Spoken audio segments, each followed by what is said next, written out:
Greetings, and welcome to part 3 of Apollo 8 Revisited. But before we go any further, we need to prepare for a mid-course correction. So, here we are in space. We're far away from Earth. We're still far away from the moon. And we got a mid-course correction to start off in about another 15 seconds or so. This is the first of 2 mid-course corrections that we'll perform before LOI. And here we go. Here. Yeah. That was it. So let's go ahead and speed up time a little bit here. By the way, that's Earth. So, anyways, what we're basically here to do is recreate the Apollo 8 mission, and I'm trying to do that the best I can. I'm not perfect, but in the meantime, while we wait, let's go ahead and talk a little bit about the moon. The moon is about 4.5 billion years old, just a little younger than the Earth.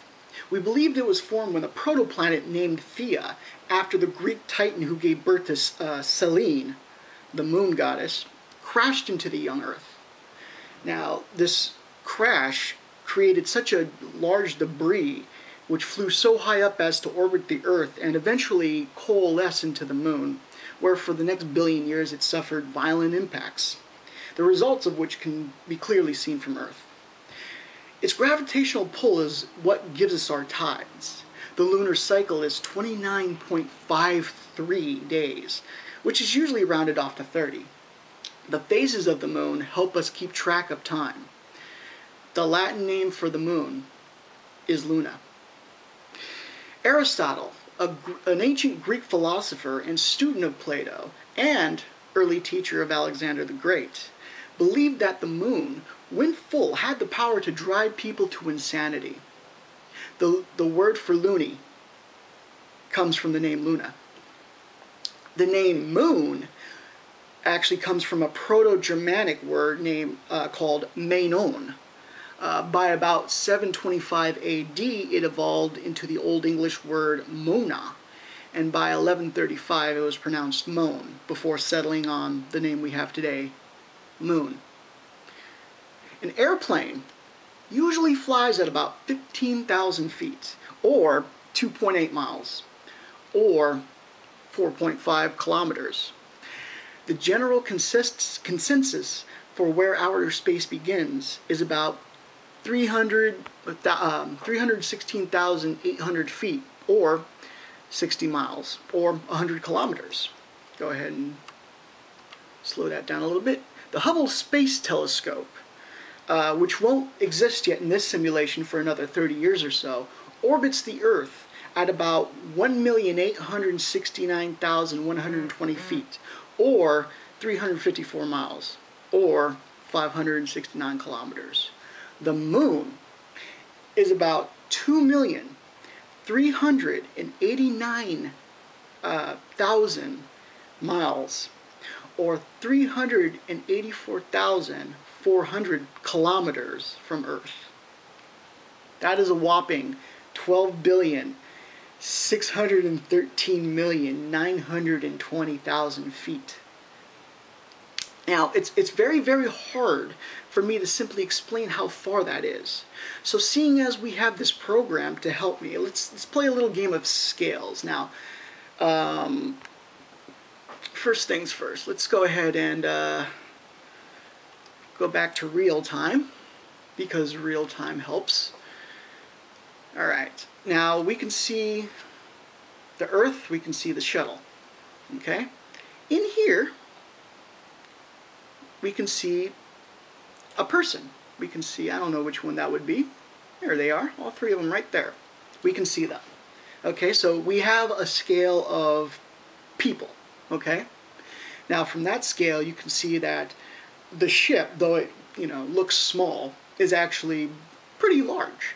I explained that the entire Saturn V rocket was over 360 feet with everything on it. So there's a general idea of what we got. Now, if we back up, we will definitely lose track of the people. But the spacecraft will go ahead and be visible for a while. Now, while we back out, what's cool is that the spacecraft will seem like it's getting smaller and smaller, while the Earth behind it doesn't seem to move at all. And it won't be until, from our perspective, the space shuttle is to scale with the Earth before the Earth will ever start to look like it's moving. I'll show you.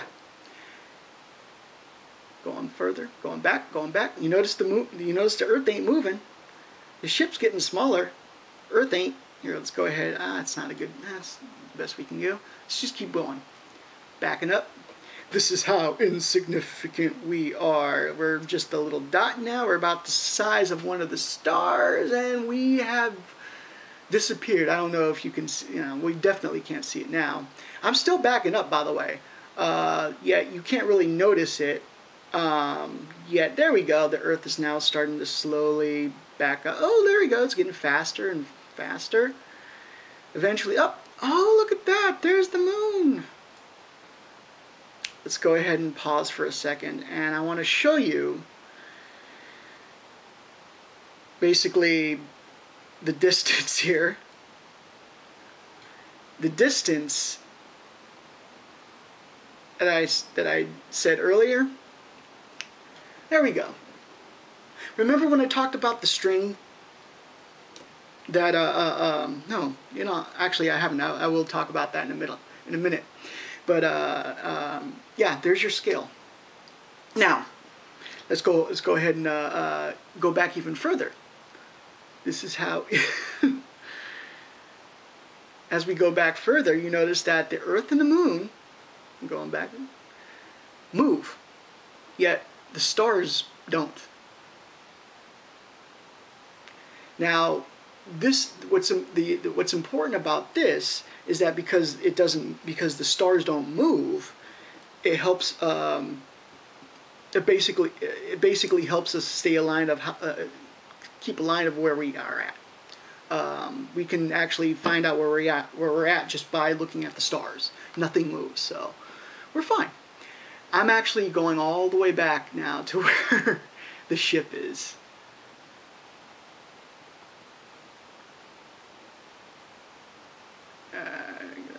We're back on Earth here. There's the ship. It's coming back. Oh, there we are. Now, as we go ahead and go back, back up time a little bit.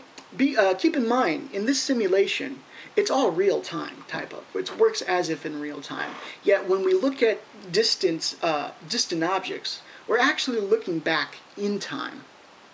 So with that, let's go back in time. In 1666, Sir Isaac Newton, after wondering why apples fall off trees and to earth, concluded that matter had some sort of pull on other matter. Once he figured that out, he then began wondering why the moon didn't fall like an apple, like the apple. Surely the moon is much larger than the apple, and this should have more of a pull. Was it possible that the reason had to do with its distance? It took him about 20 years to fully develop his theory. Part of the reason why it took so long is because the mathematics it takes to figure it out hadn't been invented yet. So first, he had to invent calculus, which is part of why he's one of the greatest scientists ever. He learned that the average orbital velocity of the moon is 1.022 kilometers a second, fast enough to where the moon is actually not falling toward the Earth, but away from it.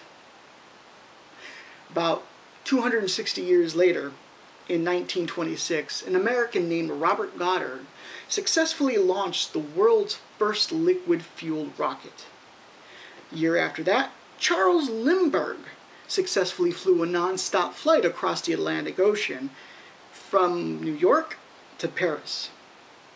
The story I was about to tell, he would later tell the astronauts of Apollo 8 how he used a string on the globe to figure out the relatively short distance between New York and Paris. A mere 3,600 miles compared to this trip. In 1939, World War II began. Germany was interested in developing ballistic missiles. They recruited a man named Wernher von Braun, who began researching Robert Goddard's work and ultimately developed the V-2 rocket. The V stood for vengeance.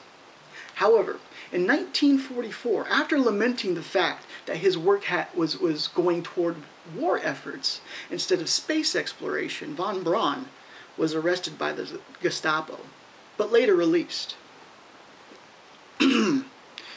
Now, a year later, with the Soviet army closing in, von Braun and a handful of others decided to surrender. However, he didn't want to surrender to the Soviets, as their cruelty to POWs was well known. So he decided to cut a deal with the United States and surrender to them. After his surrender, von Braun said, "We knew that we had created a new means of warfare, and the question as to what nation, to what victorious nation, we were willing to trust this brainchild of ours was a moral decision more than anything else. We wanted to see the world spared another conflict just as Germany had been through. And we felt that only by surrendering such a weapon to people who are guided by the Bible could such an assurance to the world be secured." The leader of the Soviet Union, Joseph Stalin, was not happy. Now, originally, spaceflight was the responsibility of the U.S. Navy. They were tasked with using the technology von Braun had developed to launch satellites into orbit. This was accelerated by the launch of Sputnik 1. In fact, the Soviets were so confident after Sputnik's launch. The Soviet premier was quoted saying, "Let's see those capitalistic countries catch up with us now." However, the Vanguard rocket that was developed wasn't a reliable system, and out of about 11 attempted launches, only 3 successfully launched the satellite into orbit. Now, I'm going to go ahead and stop this for now. We're actually almost at the second mid-course correction. So, the mid-course correction will start at 60 hours, 59 minutes, and 55 seconds. We're almost there. And once we finish this mid-course correction, we'll go ahead and complete this version, and we'll go. I'll see you out in part 4.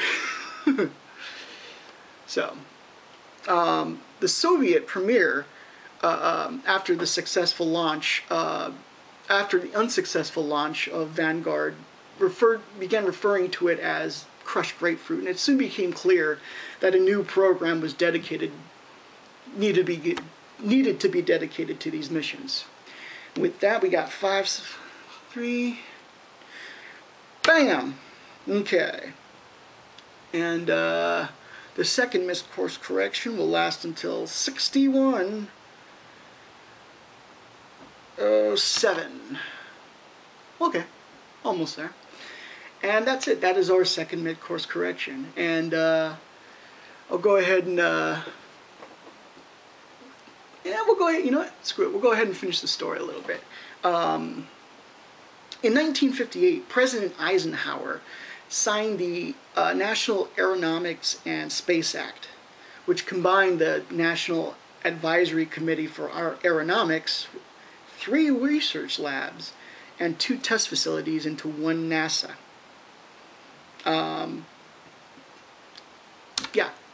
Later that year, NASA also required the Jet Propulsion Laboratory. Within 3 years, President Kennedy, in his 1961 State of the Union address, suggested that the U.S. and the Soviet Union work cooperatively on space exploration. The Soviets rolled their eyes, and 3 months later, Yuri Gagarin was in space. Kennedy's response came in a famous joint session of Congress on May 25, 1961, announcing his intentions of going to the moon. At the time of this announcement, the United States had a launch success rate of 39%. By the time of Kennedy's assassination, however, NASA had mastered the launch, and the Mercury program was completed. The Mercury program was completed, and the Gemini program had begun. And if all went well, Apollo would be the third and most important act. 7 years after Kennedy's announcement, a time span that he did not survive, Apollo 8 was launched. So after spending 2 hours, 27 minutes, and 22 seconds in parked orbit, Michael Collins, a fellow astronaut working as Capcom, or capsule communicator, on duty back at Earth at Houston, radioed, "Apollo 8, you are go for TLI," and shortly afterwards they performed the translunar injection and were officially on their way to the moon.